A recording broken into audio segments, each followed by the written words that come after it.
Good evening and welcome to the Department of Toxic Substances Controls, also known as DTSC's public meeting for the former Welch's Uniform Facilities Draft Interim Removal Action Work Plan, also referred to as a draft IRAW.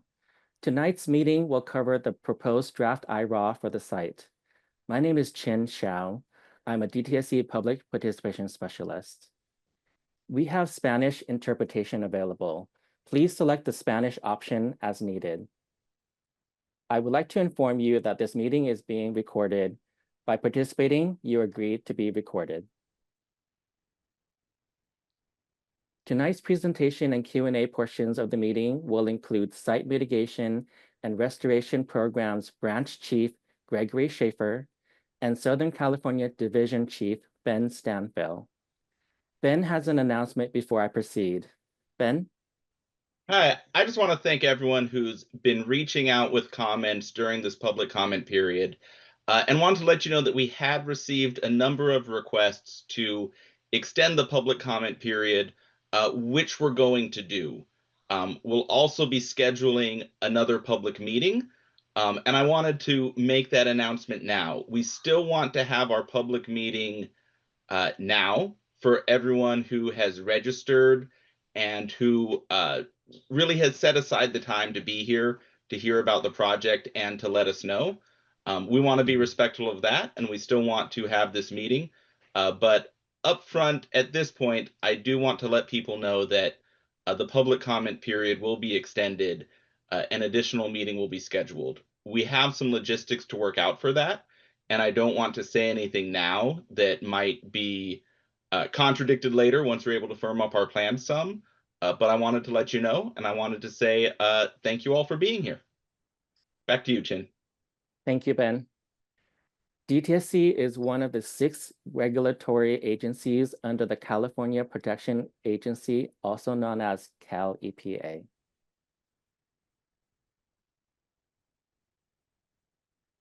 DTSC's mission is to protect the people, communities, and environment of California from harmful chemicals by cleaning up contaminated sites, enforcing hazardous waste laws, and compelling the development of safer products. Site Mitigation and Restoration Program, also known as SMRP, oversees the investigation and cleanup of properties contaminated with hazardous substances. Oversight is provided through orders issued to responsible parties or through voluntary agreements with project proponents. Project teams include project managers, toxicologists, licensed professional engineers and geologists, legal staff, and public outreach specialists. SMRP determines if properties are safe for the intended use based on sound scientific practices and state and federal laws, ensures that responsible parties and project proponents comply with the terms of orders and agreements, take enforcement action when necessary to compel the responsible party to remediate the site. DTSC does not have authority over zoning decisions. There is no redevelopment proposed at this time, only cleanup for commercial industrial use.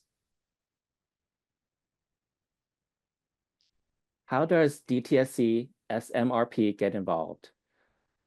Authority to require corrective action, investigation, and cleanup for permitted facilities, real estate transactions, lending institutions, or investors require agency oversight. Complaints by community members and property owners, referrals from other local and state agencies and departments. Property owners seeking regulatory clearances or grants or loans from state or federal programs. In tonight's meeting, Greg and Ben will present information related to the former Welch's Uniform Facility, present the proposed remedies in the draft Interim Removal Action Work Plan, the IRAW, and draft California Environmental Quality Act, CEQA document.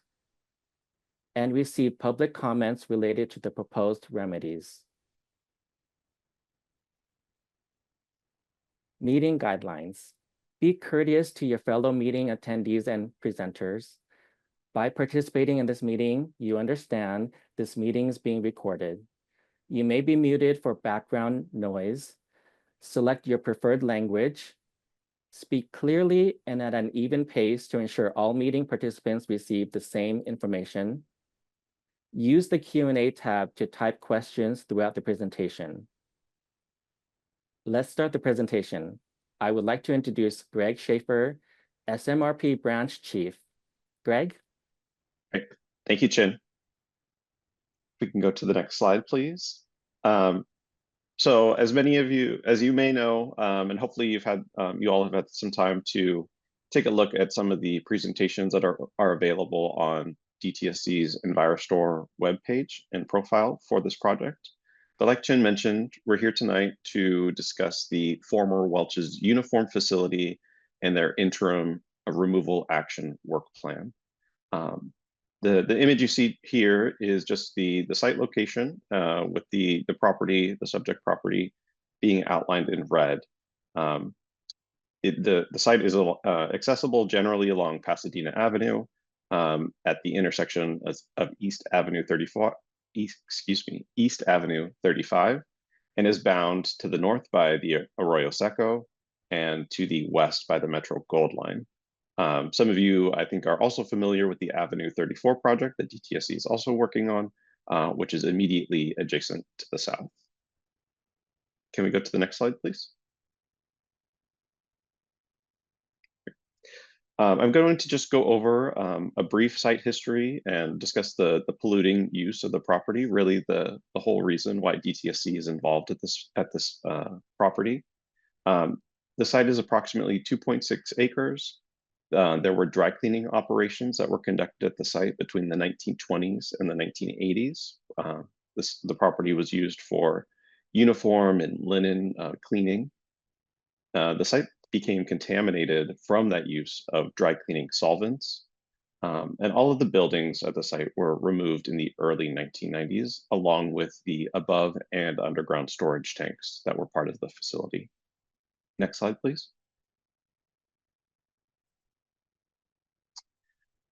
This is some of the environmental history and environmental timeline, if you will, of some of the bigger components of DTSC's involvement in the past.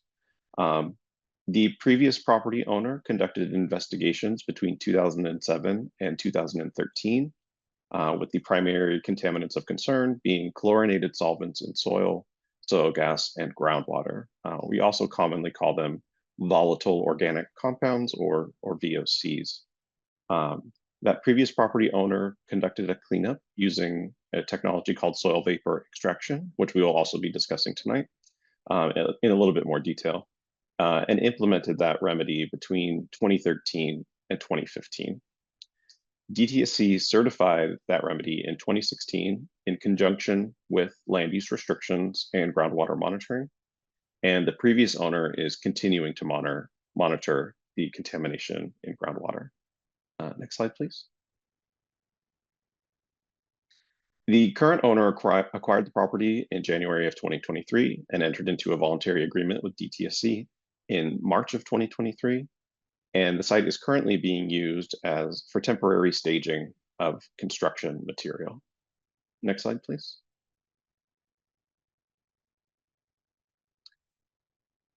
So the current property owner has been conducting and continues to conduct investigations both on and off of the property to determine where additional cleanup is necessary. Again, the primary concern here are those chlorinated solvents or volatile organic compounds, as well as some lead that was identified in soils. The subject of the IRAW and the public comment period is really the proposed interim remedy, which has two components, including soil vapor extraction for the chlorinated VOCs in soil gas, as well as excavation and the disposal of both metal impacted as well as VOC impacted soils.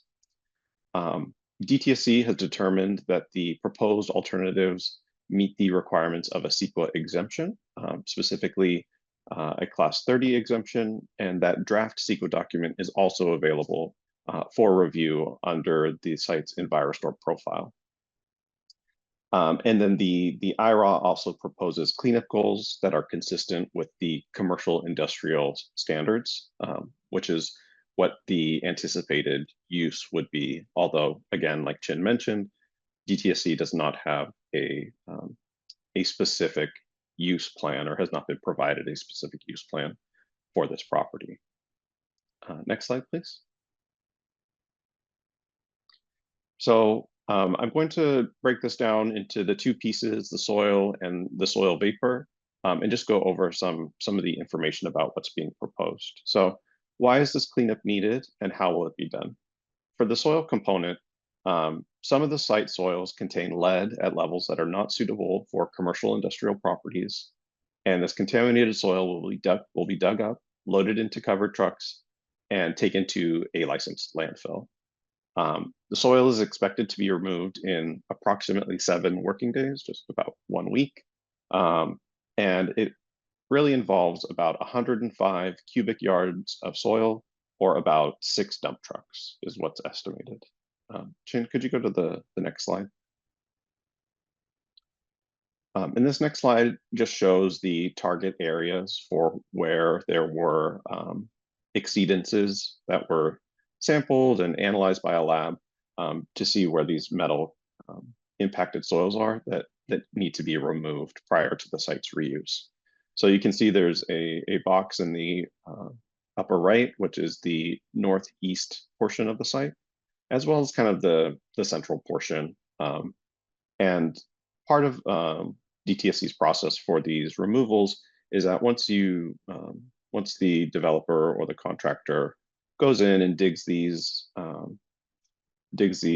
contaminated soil out, they conduct what's called confirmation sampling. So they sample the bottom of the excavation as well as the sidewalls to make sure that all of the contamination was removed, and there's nothing else that needs to be extended in terms of the boundary of that excavation footprint. Next slide, please.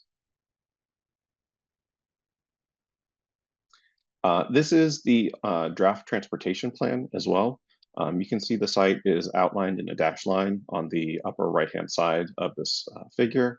And depending on which landfill the waste would need to go to, the trucks would travel down Pasadena Avenue, onto Avenue 33, and then onto Lacey Street. And then again, depending on which landfill they need to go to, they can either take the 110 north or south, as well as the 5 freeway north and south. And a lot of these details, there's another slide coming up about that will say this as well, but a lot of these details will get ironed out into what's called a remedial design and implementation plan that goes over a lot of the specific logistics of how each and every piece of this remedy would be conducted. Next slide, please. Now on to the soil vapor component of this. Again, why is this cleanup needed, and how will it be done? The soil vapor, chemicals in the form of a gas, were found underground in the soils at this property. To keep these vapors from getting into the air of any potential future buildings at this property, as well as to keep them from moving into the neighborhood and into groundwater, a system will be built to suck out the contaminated gas and filter it. And that is what we call a soil vapor extraction system. The SVE system. The SVE system has a long-term monitoring and maintenance requirement. DTSC requires this whenever this remedy is proposed. Basically, a plan for how the system that's designed will function, how it will be monitored, and if anything needs to be repaired, how that repair will be done and how quickly. This SVE system is expected to run for approximately 3 years, and that is paired with monitoring requirements to make sure that the remedy remains effective over the long term. Next slide, please. This is just a general schematic. This is not one that's been proposed necessarily specifically for this project, of how a soil vapor extraction system is designed and functions. You can see the long vertical lines in the kind of bottom portion of this represent the extraction wells that are drilled underground and have these essentially filters on them, or openings or pores that target different depths where that vacuum is applied. So if we know that the highest concentrations of the contaminants are at 5 feet, and then at another part of the property, the highest concentrations are at 15 feet or some other depth, those specific areas can be targeted by those specific vent locations. And then that all of these extraction wells are hooked up to a piping system that is piped into, it's called a vapor liquid separator, that separates gas and any potential liquids that come through while we're running this system. And then it's filtered through a carbon treatment unit. And then the clean air that's been filtered is emitted through the system under a South Coast Air Quality Management District permit. And then the liquid on treatment is processed and stored on site to be disposed at a later time. Next slide, please. This figure shows the vapor conditions based on the current sampling and understanding of the site. You can see again on that northeast corner of this property, have the highest concentrations of VOCs that are really the primary, what we call the source area for the contamination and the release at this property.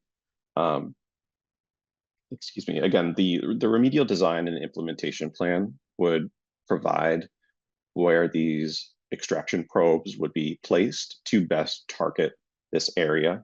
But again, the primary focus would be on that northeastern corner to ensure that, again, any future buildings or any future development that may happen is going to be safe and protective.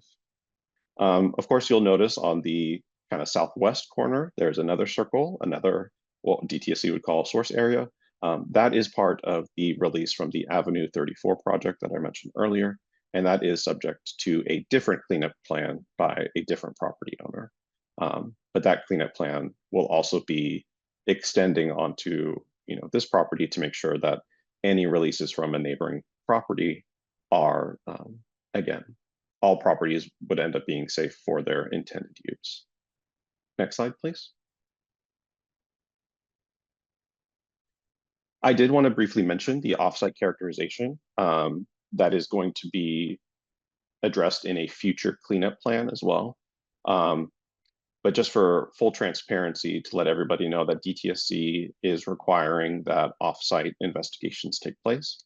And we do have some data, mostly in the rights of way in the streets surrounding the site, with VOC data to ensure that the surrounding community is properly investigated and eventually cleaned up as well.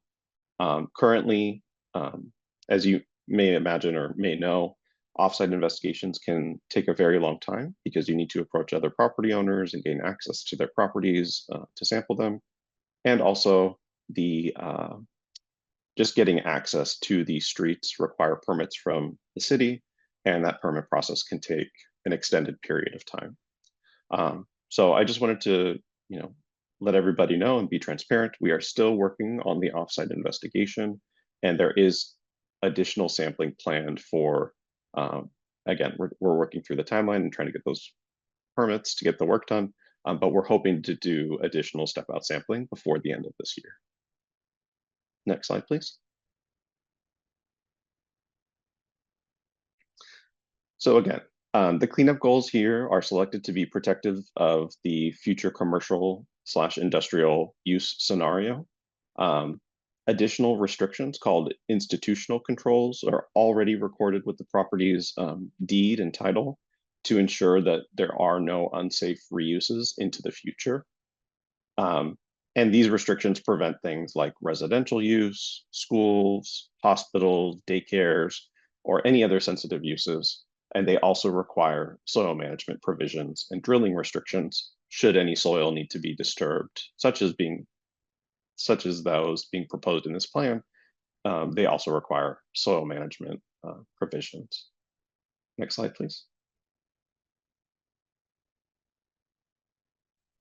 The draft California Environmental Quality Act, or CEQA, Notice of Exemption. CEQA requires the lead agency, which is DTSC in this case, of a project to disclose the environmental effects of the proposed actions. Like I just mentioned, DTSC is the lead agency for this IRA and this what's called a project under CEQA. And DTSC determined that the project will not have a significant impact on the environment and has put out a Class 30 categorical exemption as the appropriate path forward for CEQA.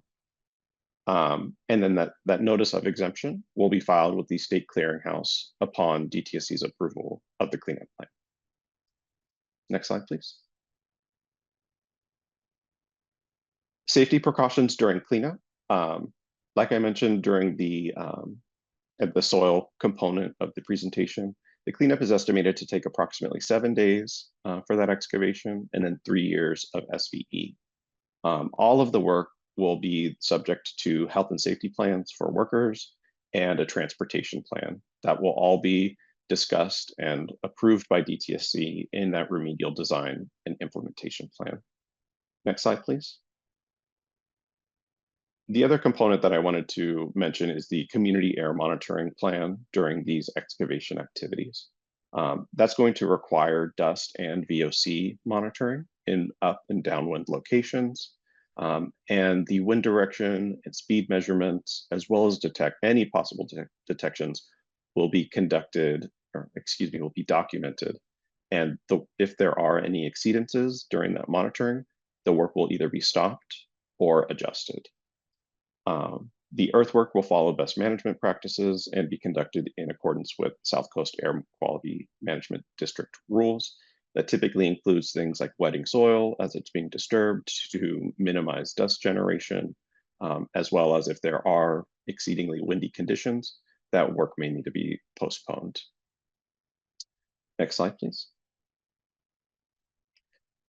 After the cleanup, I also mentioned this a little bit earlier during the soil portion, but there will be confirmation sampling to ensure that the cleanup goals are achieved.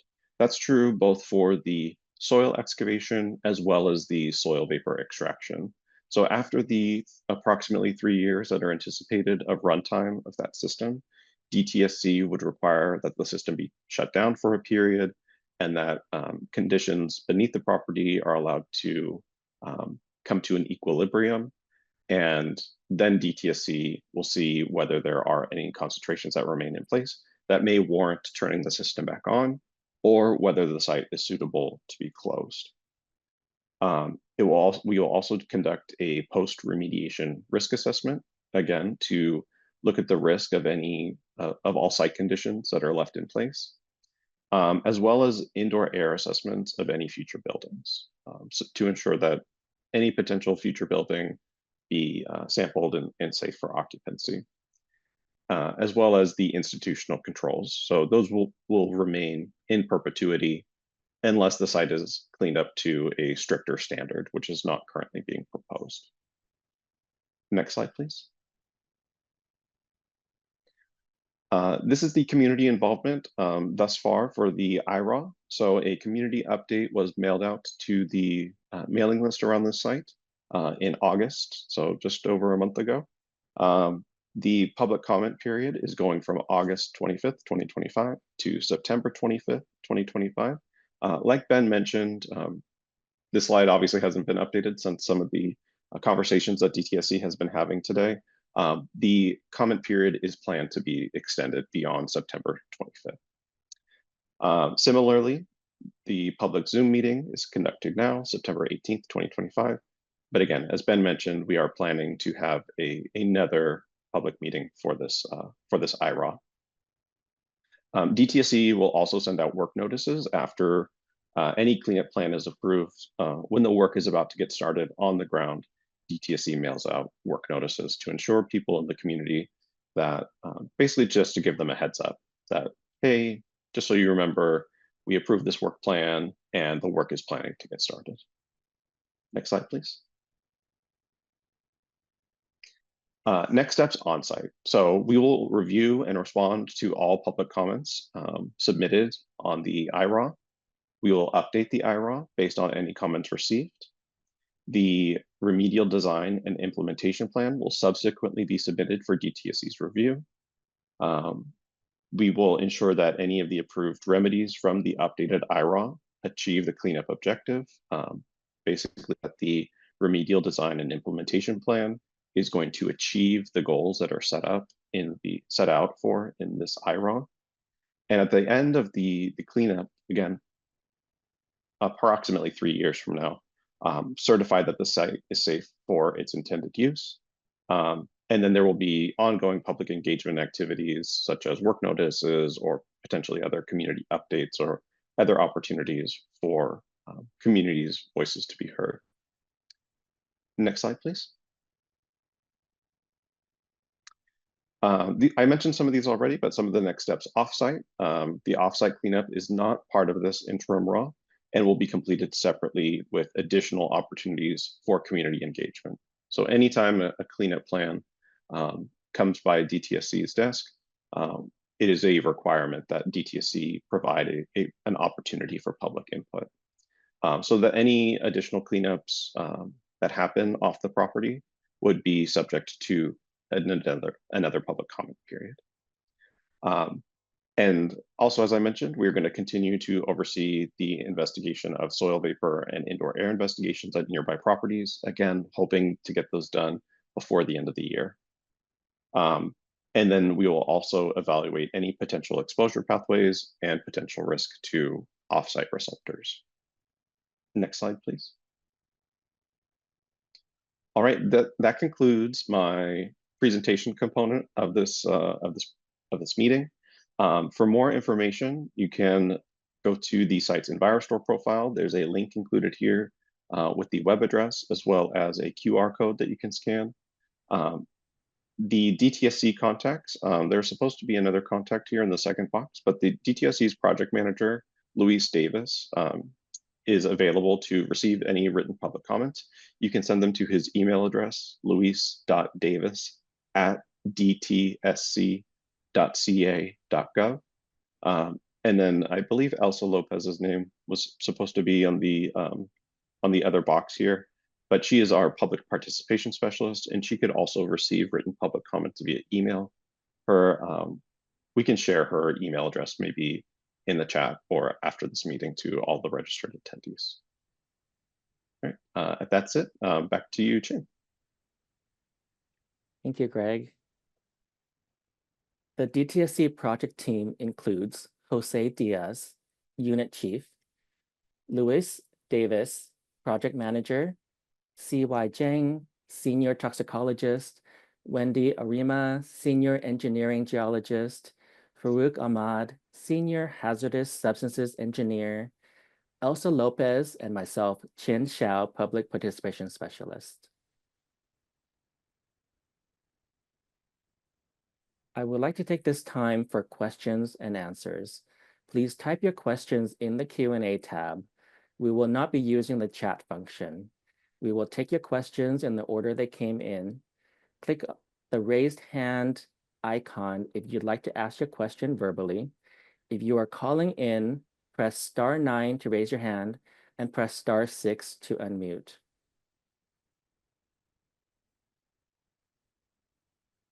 So let's go ahead and start with the questions in the Q&A tab. We have Sarah McCormick asking, is the affected property going to be utilized in the future, and how? Who owns it? Yes, so DTSC is currently in an agreement with the current property owner, which is named Pasadena XC LLC. We haven't been told or given any plans of how the property is going to be reused, only that the intention is that it's going to be some sort of commercial or industrial use. And that is how the cleanup goal was selected for this property. Thank you, Greg. Our next question comes from an anonymous attendee. Has the PTO for the SVE system already been obtained from SCAQMD? I believe PTO means permit to operate, but if the anonymous attendee would like to clarify and confirm that, please do so. But my understanding is the answer is no, but we could double check that. I would assume that after the RDIP, that the permit acquisition would be described in the upcoming remedial design and implementation plan. Thank you, Greg. We'll take one more from the Q&A tab, and then we'll go to the raised hands for verbal questions. Susanna Lagudis has asked, will the transcript be available along with the recording? I can answer that question. Yeah, can you answer that one, Chin? Thank you. Yes, we can make the transcript available. Just email us and we can email it to you. Allow us about 1 week to get that transcript.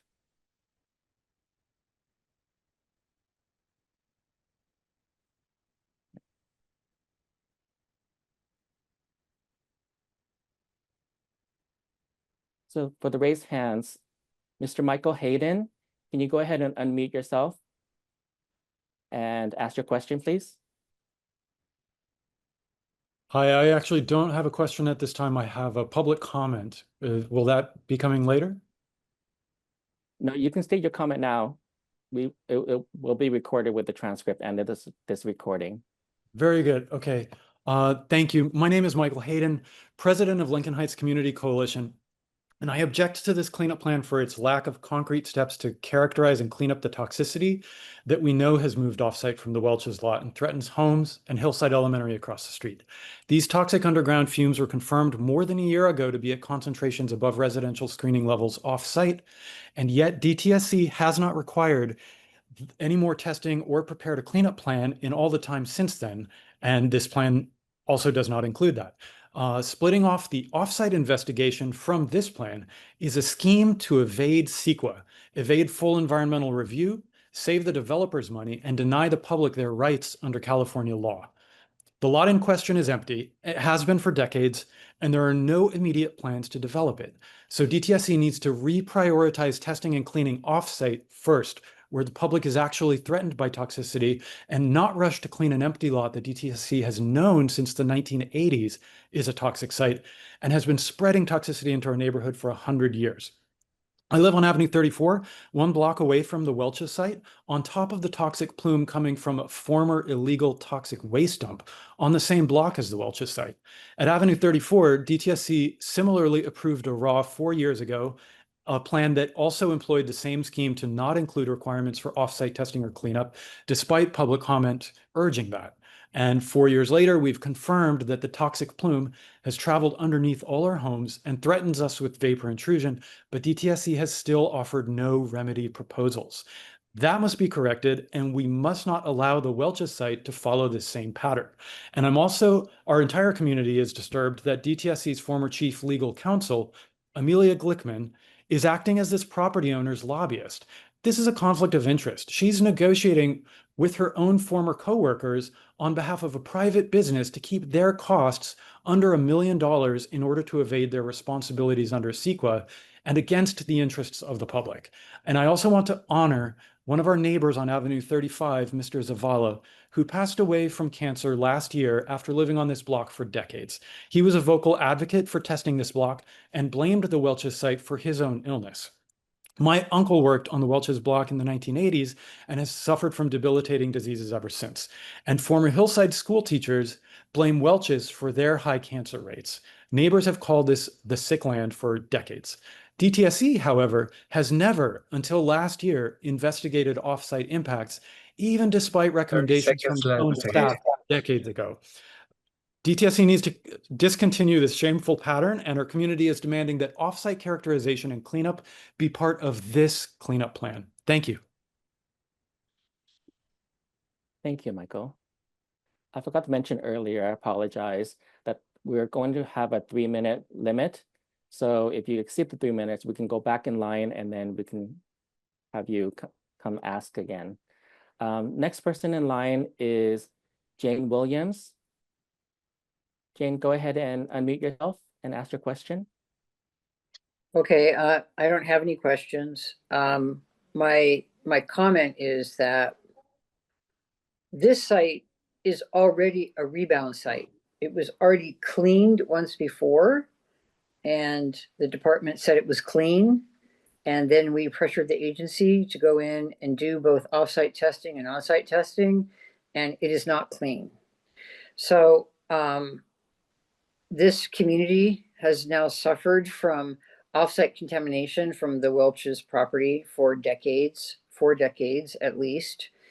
And so to just abandon the actual exposures that are occurring so that the developer gets certainty with a cleanup plan is just really amazingly deplorable in my view. So the project description is not accurate and the cost estimates are not accurate. You must include the remedy for the offsite sources. You cannot bifurcate the project under CEQA. It is patently illegal. And statements to the contrary by DTSC members need to be corrected. The soil vapor extraction system is planned to operate for 3 years and then have long-term monitoring to assess rebound. That's great. That should have been done before. But just the mere fact that you're going to operate a soil vapor extraction system and do long-term monitoring for 3 years, also, this is not a quick fix. So CEQA demands that you take a look at this entire project, including the offsite impacts. So leaving contamination behind is a serious impact on public health. DTSC cannot claim that these adverse impacts don't exist when the contamination is intruding into people's homes and potentially into Hillcrest School. Lincoln Heights is a 98% CalEnviro screen score.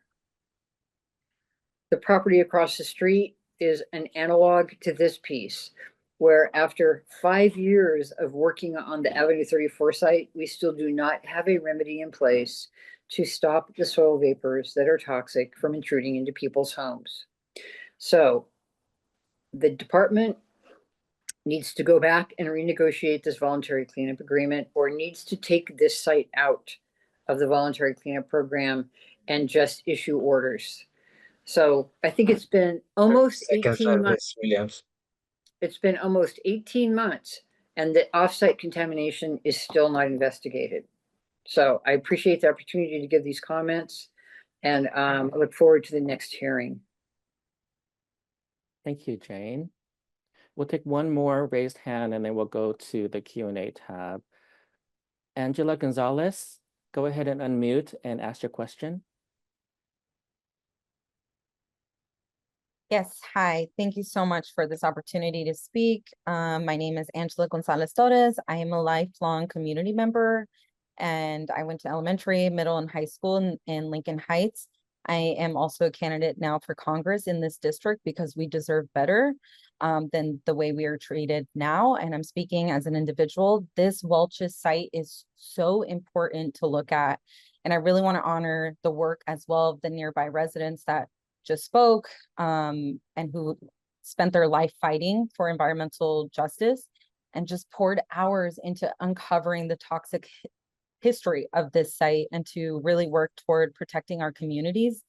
There is an elementary school across the street where our kids are experiencing nosebleeds and asthma, and we have the dirtiest air in the entire LA County in this district. And so it's a little troubling to hear that this is permitted for industrial use, but I will definitely lend my voice today to object to this cleanup plan that does not feel community informed. It feels a little rushed to me, this presentation in particular. And so I really look forward to keeping in touch with the public engagement specialists to ensure that all of our voices are heard.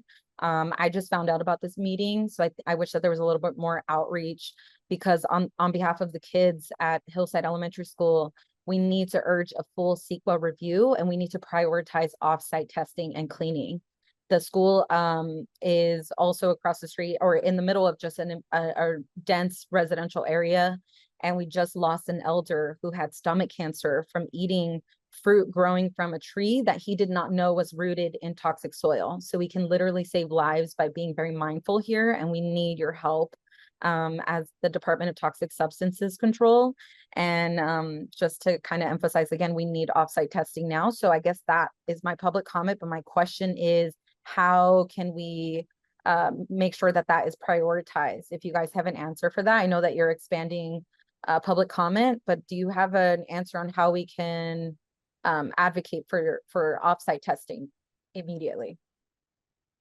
Yeah, like I mentioned in the presentation, DTSC and the current property owner have immediate plans right now to do step out sampling and resample a home that had that was previously sampled for indoor air. So there are plans that we're trying to get the property owner is trying to get the permits for through the city to ensure that they can do that, what we call step out sampling, right? And That's as XLLC. yes, that's Okay. the organization or LLC that has the agreement with DTSC. Mm-hmm. Yeah, and so we're actively coordinating that, and we're hoping that the permits acquisition process with the city is very slow. Is And that so somewhere we can help then? I can maybe I jump in here. yeah. We've been working really well with the city, being able to get those permits. So I, don't want to make it sound like the permit process is unreasonably slow, but it does take some time, and we have done. I say we. Pasadena XC has done 2 rounds of step out sampling. And Chin, do you mind going back to slide 21? Ta-da.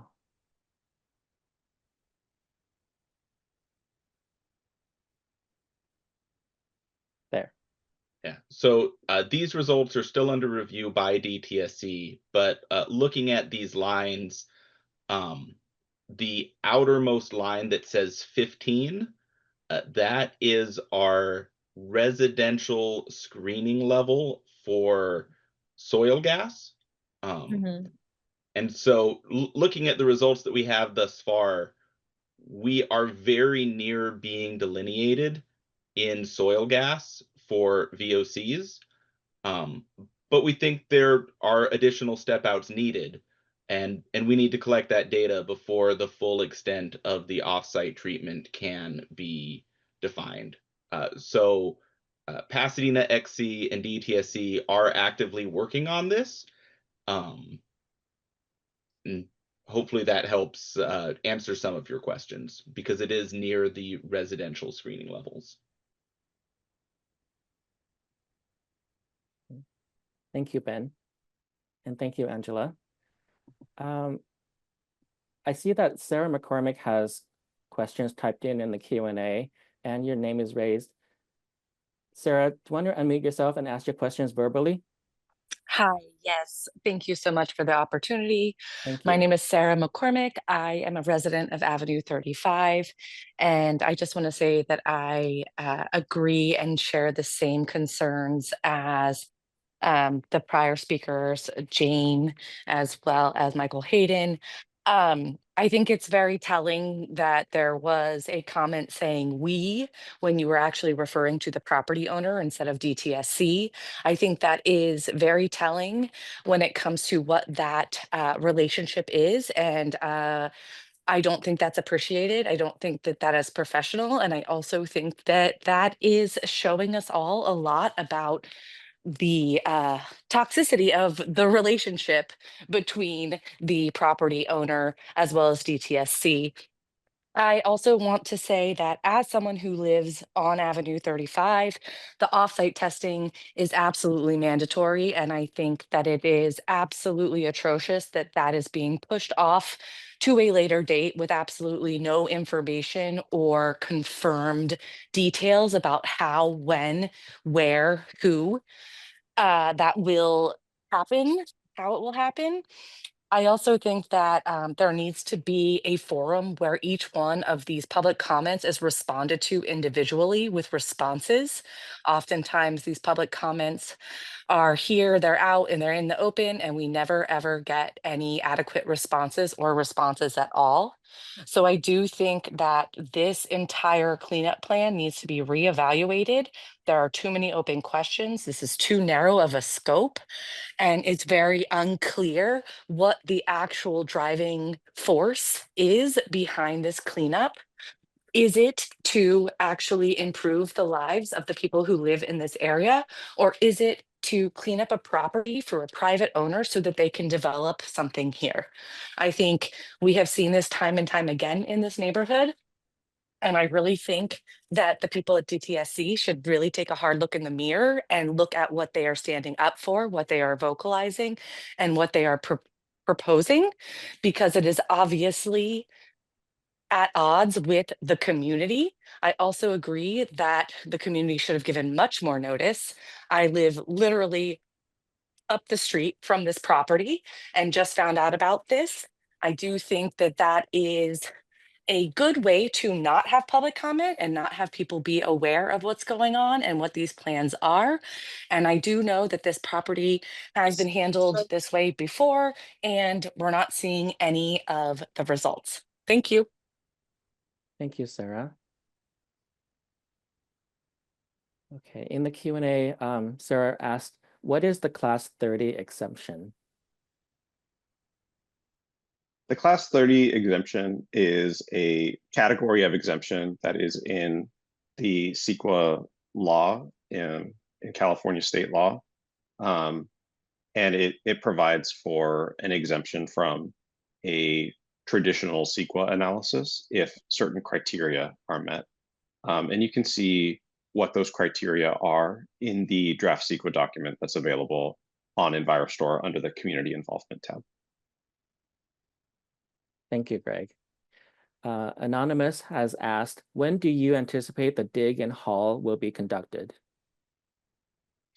The dig and haul, we would need to wait and see what that remediation or that remedial design and implementation plan looks like to understand what that timeline looks like. Again, this IRAW has not been approved, it's still subject to this public comment. And so at this point, we do not have a definitive timeline on when that would actually occur. But it would be subject of a work notice that would get, again, mailed out to the mailing list for this site. Thank you, Greg. Anonymous has asked, what was the source of lead in soil? DTSC assumes that it is part of the just former operations. I believe they had if I remember correctly, a petroleum UST tank, and it may have had leaded fuel in it. That's one theory.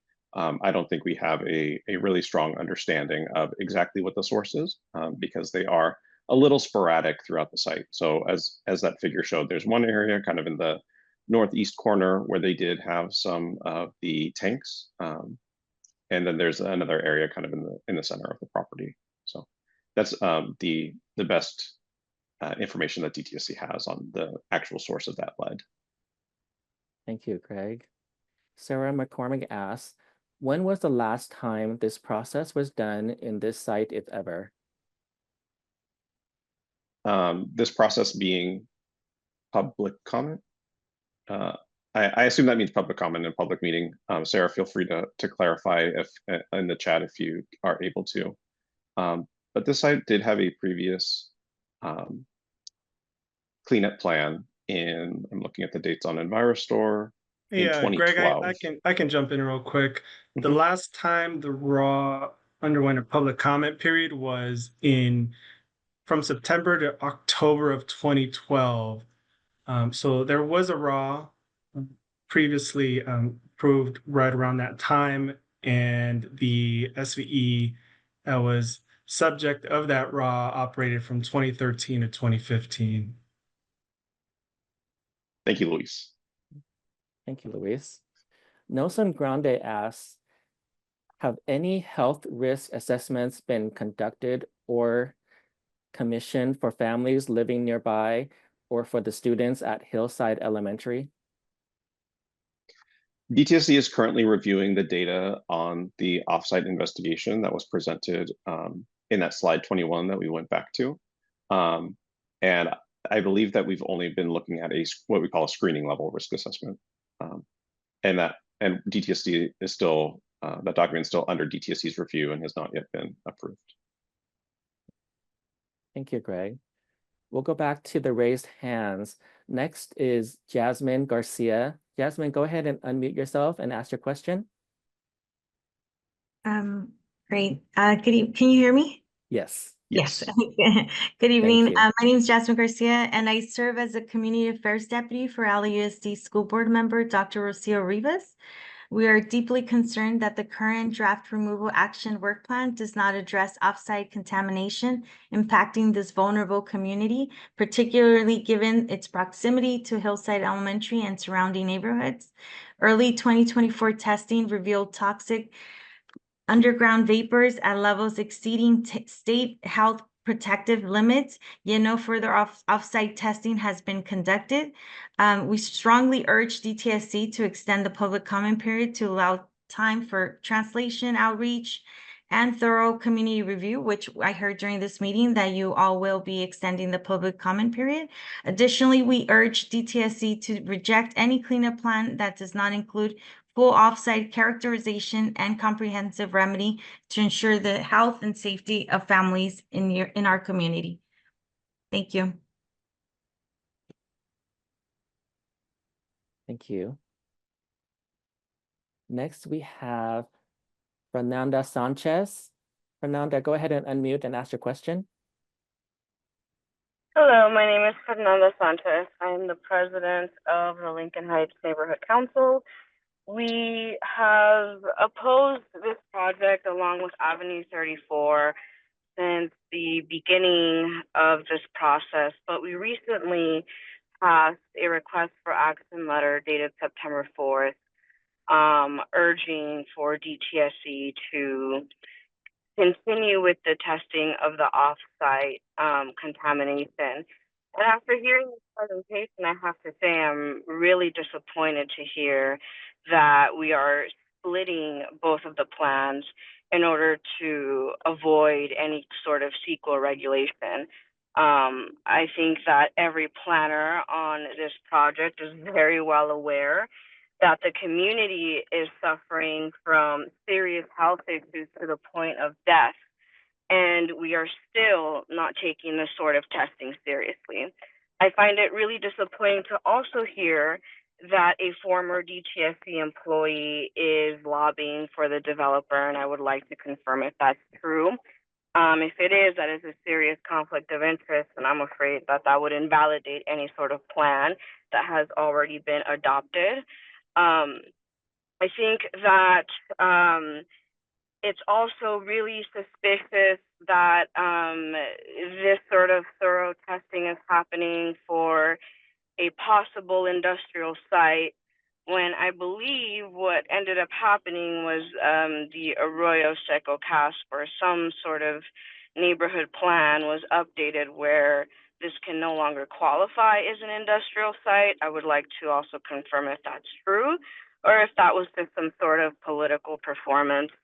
Because if it is true, then I'm curious to know as to why there's extensive remediation and what are the future plans for this site. Again, the community, we are quite literally dying. And so I find it vehemently violent to not take what is happening here seriously. Thank you.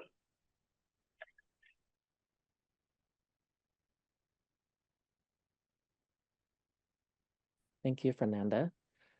Next, we have Annalie Har. Annalie, go ahead and unmute and ask your question. Hello. Yeah, it was, Hello. so one question was wondering why listed on like all of the toxic substances, the barrels that were buried were not mentioned. That is one question. And then my comment is that I think that it's just very interesting that right before everybody's moving into Avenue 34, which would be a, 467 people or units of people that would be coming into the public comment. I just think it's very shady that you guys are doing all of this right before there is time for a bunch of other people and maybe people that you guys care about more, like, because you guys clearly helped this project get done. I just think that that's very weird, very strange. And also, I just looked up that LLC, and it says that they're real estate developers. So I don't know how, like, you're like, I don't know what's happening with this property, but I mean, really easy for me to find out what it is. And I just is like really DTSE just like really every time I've like was involved with the Save Avenue 34 and trying to stop that development, and like your blood just boils. It's like insane. You guys are just is really I hope, yeah, I don't know. I get so irritated and like frustrated that I like can't sometimes speak super eloquently because I'm lost for words. And I hope that you guys think about that at night, you know, when you go back to like live in your safe areas where I don't know if any of this stuff is happening to you guys, but you guys have done a very good job of, you know, helping developers and really taking a lot of other people's time and energy and health away from them. So, and then also, yeah, if you could address why you guys did not mention those tons and tons of barrels that tons of, you know what I mean? I don't know. Was we went through this before with DTSE, so very strange. And I just kind of wanted to like actually have that be in the transcript so that when anybody does read that since you know, lacked in saying like bringing that up, that was brought up. But yeah, that's all. Thank you. Thank you, Annalee.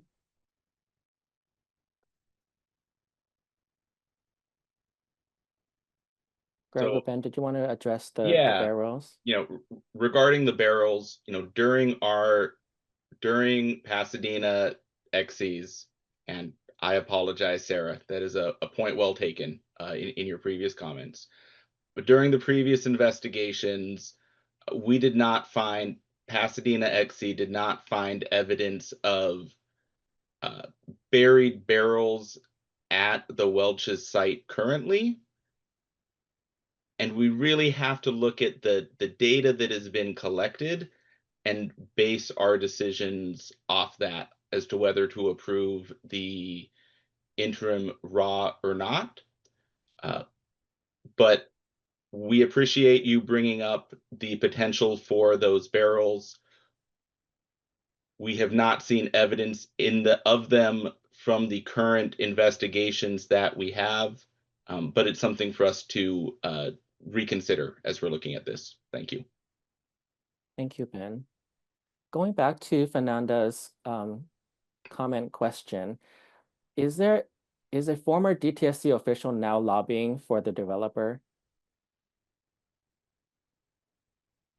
Yes, a former DTSC official is working for the developer. Thank you, Ben. Jim, before we get to additional comments in any of these categories, I know that there is somebody on the phone. Do you just want to repeat the instructions for anybody who may be on the phone that may want to provide input? Oh, I'm sorry. Yes. If you're calling in, you just press *9 to raise your hand and press *6 to unmute.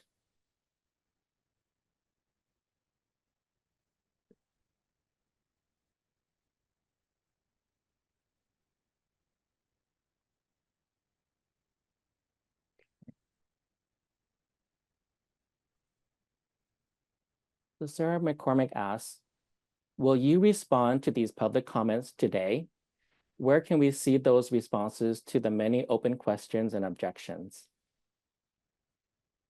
So DTSC, and during this meeting, we are responding to any questions you may have. In terms of formal public comments, at the conclusion of the public comment period, DTSC writes a written response to comments for all of these, which ends up getting posted with the decision on the cleanup plan.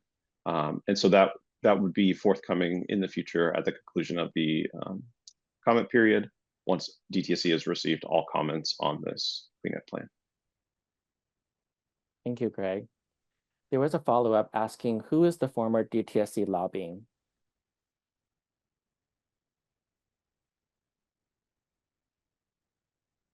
And I believe Mr. Hayden mentioned that it's Amelia Glickman. Thank you, Ben. Going back to verbal comments and questions. Michael Hayden, go ahead and unmute yourself and ask your question. Hi, can you hear me? Yes. Yes. I just wanted to clarify for the public who might be unfamiliar with this, the DTSC has very clear guidelines about how you conduct this kind of investigation when you know that a site is contaminated and that contamination may have traveled into the community. And DTSC guidelines make it very clear that you do all that step out testing and see how far the contamination goes before you even propose any cleanup for the site itself. And so that's the point that DTSC is not following here, and that's their scheme to evade CEQA compliance. For anybody who's has questions about that, DTSC is very clear in their guidelines that all the offsite contamination needs to be assessed and characterized prior to even proposing a cleanup remedy. Oh, and I also I have one more point that I wanted to share, and that is that the testing is supposed to be done in multiple seasons at multiple times at the same locations, because testing just once in one location doesn't give you a full picture of toxicity. So when they show you that map that shows the levels, that doesn't represent a full picture of or a full understanding of the toxicity that is actually in those locations. And it's they're largely inferring what the levels are from limited testing. And those multiple rounds of testing need to be finished before a RAW is proposed or approved. Thank you, Michael.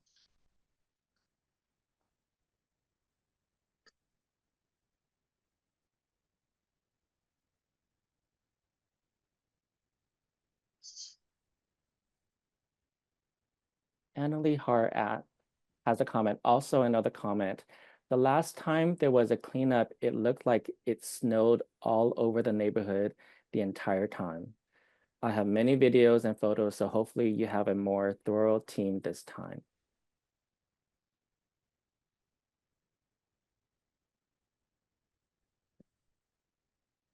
And just as a reminder, if you're calling in, press *9 to raise your hand and press *6 to unmute. So as of now, there are no more raised hands and there's no more questions typed in. Give it 1 more minute for any last questions or comments.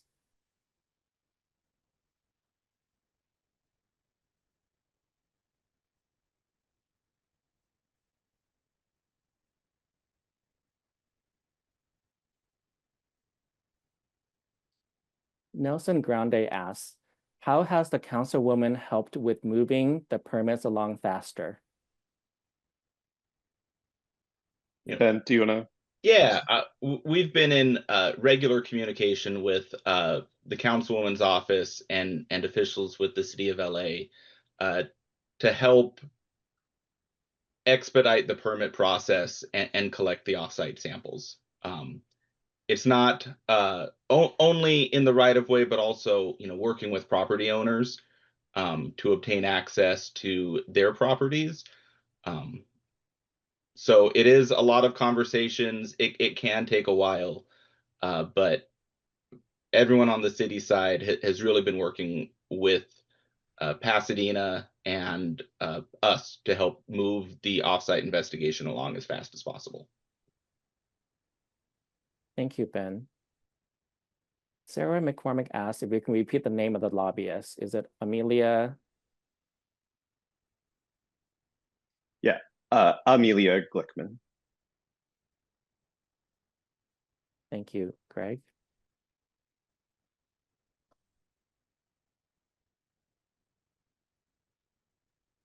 And Anonymous has asked, is DTSC Office of Civil Rights, which promotes fairness, equity, and ensuring the department does not discriminate in its decisions, actions, or delivery of services, is this where the community should reach out regarding the conflict of interest lobbying? Civil Rights Office, ocr@dtsc.ca.gov? Question. I would say that's probably not the right venue for it. My understanding, and Ben, correct me if I'm wrong, at least my experience here at DTSC is that the Office of Civil Rights is part of our Human Resources Department to ensure that DTSC staff have their civil rights protected in the workplace.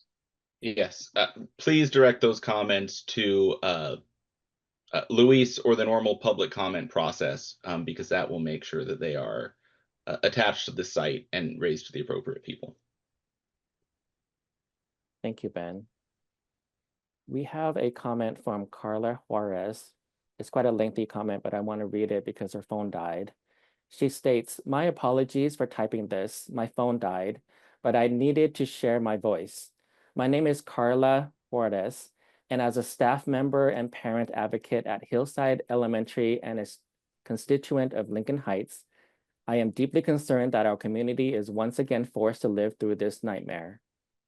We are not only pleading for proper cleanup of the toxic land itself, but also for the surrounding areas that directly impact our children within at least a 2-mile radius that includes the Boys and Girls Club. Families, parents, and most importantly, our children are frightened for their futures. We ask as the collective voice of concerned parents, staff, and youth that you please take urgent and thorough action. Be responsible and do your job correctly by conducting full investigative work before proposing any cleanup on the lot. Our children's health and safety depend on it." Thank you, Carla.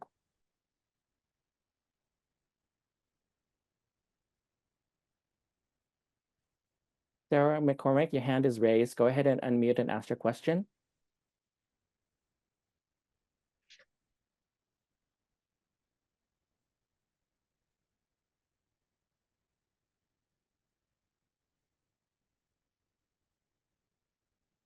Sarah? Sorry, I put my question in the chat and you answered it. Thank you. Oh, thank you.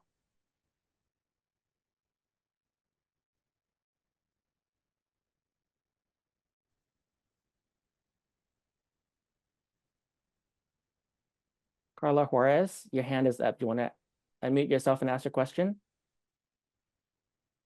My apologies. Actually, my phone had died, but thank you for reading my comment. I appreciate it. No, it's been answered. Thank you. You're welcome. Thank you.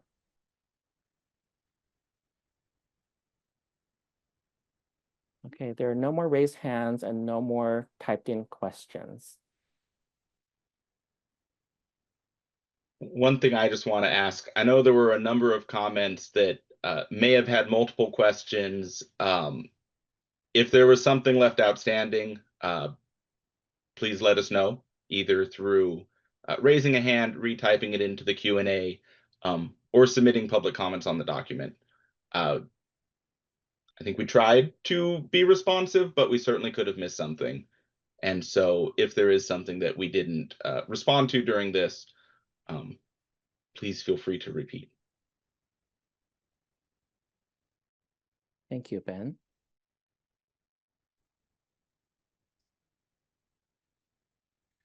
It looks like there aren't any questions. I did just want to take a chance to provide maybe some closing remarks. Feel free, if you do have another question pops up or anything, feel free to put it in the chat or raise your hand again. But I did want to say, I just thank everybody who attended this meeting. Your comments, both verbalized and written comments and questions, really show the advocacy that you provide for your community. I want to reassure you that DTSC is committed to getting the site fully cleaned, both not just the on-site property, but the neighborhood as well.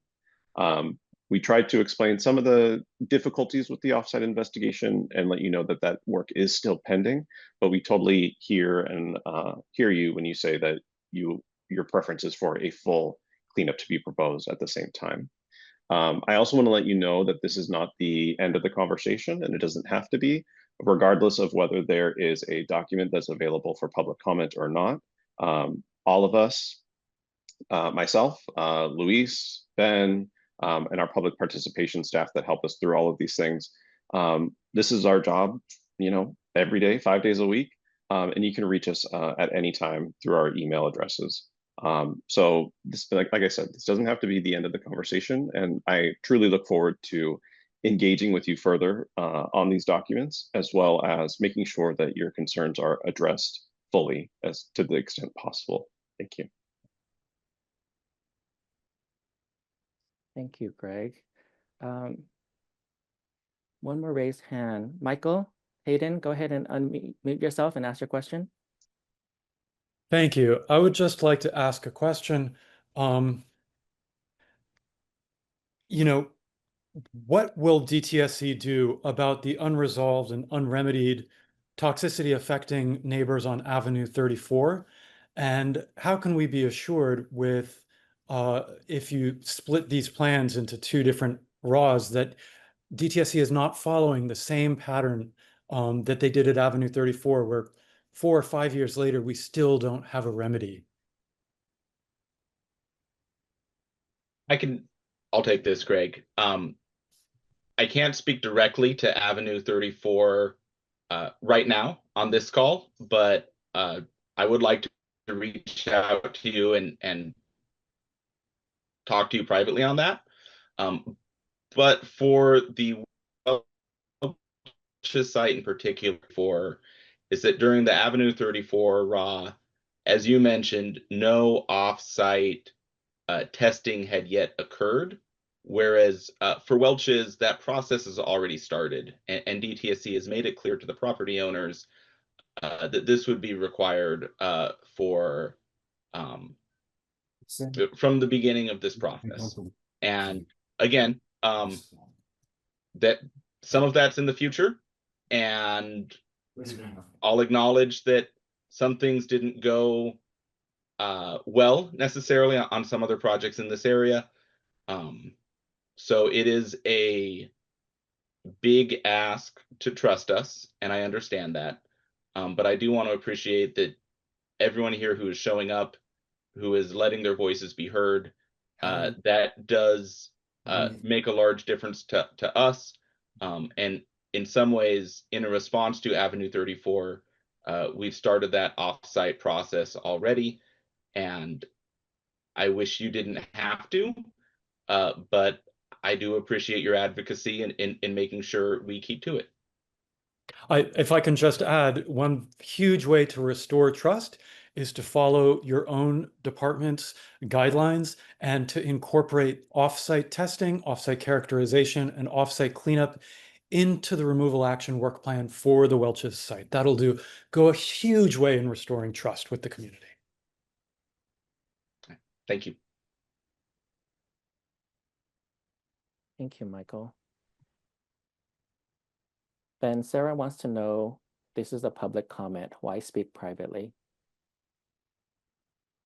Oh, simply because for specifics of the Avenue 34 site, I can't speak specifically about the Avenue 34 site on the Welch's public comment. And I think that's really the only reason. There are other things happening at Avenue 34 where we are interacting with other members of the public and speaking with folks. It just did not feel appropriate to do that on the meeting for the Welch's uniform project. Thank you, Ben. Sarah McCormick, go ahead and unmute and ask your question. Thank you for responding to that question. I think what I was getting at is that as someone who lives on Avenue 35, no one has come to speak to me. No one has come to speak to my neighbors. I suspect maybe that's also what's happening for people that live on Avenue 34. And I just want to better understand how you all are engaging with the people who live in the neighborhood. I know there's a lot of open questions about offsite testing, but I really haven't seen any efforts to speak to the people who are impacted by this outside of public comment. And so when you say talk about things privately or on the side, I think those may be conversations that the rest of us residents kids, families, parents, elderly folks would really benefit in being part of that conversation or hearing those conversations. So it's something to keep in mind as something I would like to see more of is actually seeing that outreach to the people who live in the community. And I don't think this public comment and this presentation is enough. No, totally received. There is an interest group that has been meeting on the Avenue 34 project. We will send you some more information about that, but appreciate your yes. The one public comment meeting is not enough. Thank you, Ben. We have a typed in question from anonymous attendee. I was told that the SVE system was turned on again after the recent offsite sampling was completed. Can you confirm this? And again, I think this comment is in relation to Avenue 34. If you do have questions about the Avenue 34 project, please send them to Luis, who is also the project manager for that, and we will be able to add you to the community interest group for Avenue 34. Thank you, Ben. And as you can see, Luis Davis's information is on the screen right now. Michael Hayden asks, what do you mean by the quote unquote interest project that has been meeting on the Avenue 34 project? There are a number of folks who we previously had been meeting with, I believe it was monthly, while a lot was happening at Avenue 34. Some of those meetings have died back at this point, but we can set up a conversation on current activity with Avenue 34 with that group again. And if anyone is on the phone here and does not know or had not been involved with those meetings, I believe they may have wound down 6 to 9 months ago. Please let us know. We can add you to that list and set something up. Thank you, Ben. Jane Williams asked, how many times has DTSC met with the developer on this site? I don't think we keep a running count of how many times we meet specifically with anyone necessarily. You know, we regularly meet with any of our project proponents, whether it's this project or others, depending on how much work is getting done at the site. So, you know, a lot has been happening on this Welch's facility to get ready for this interim removal action work plan. And so DTSC regularly meets. We meet and give comments on documents that are submitted for our review, or we meet on what the next steps are, or, you know, any number of things.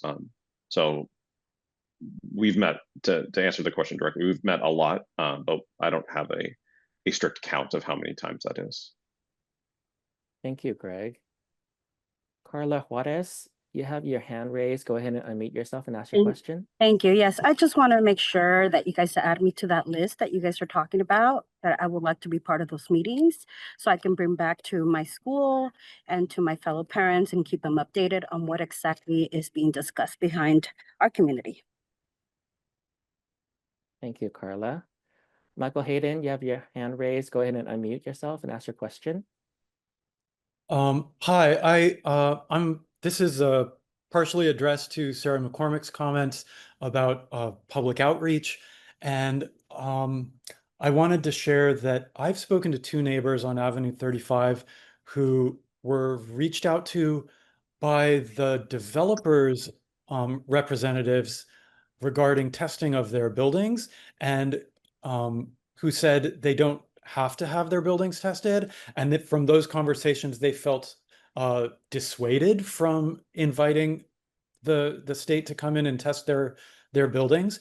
And I just find that disturbing. I've raised this point with DTSC before, that that is disturbing that the outreach isn't coming from DTSC staff necessarily, but from the developers who don't have an interest necessarily in finding toxicity offsite. That seems problematic to me. And I'm interested to hear from other neighbors on 35 what their level of engagement has been from the state on this project. Thank you, Michael.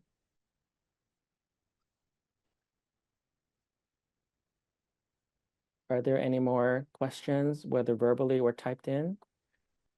Take note of your seconds for you to type it in or raise your hand. And again, if you're calling on the phone, press *9 to raise your hand and press *6 to unmute.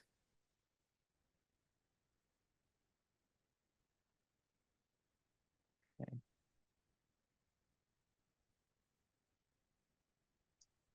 Okay, I think that concludes our meeting. We hope you found the presentation to be informative. Please feel free to contact us with follow-up questions. Thank you and good night. Thank you, everyone. Have a good night. Thank you all. you.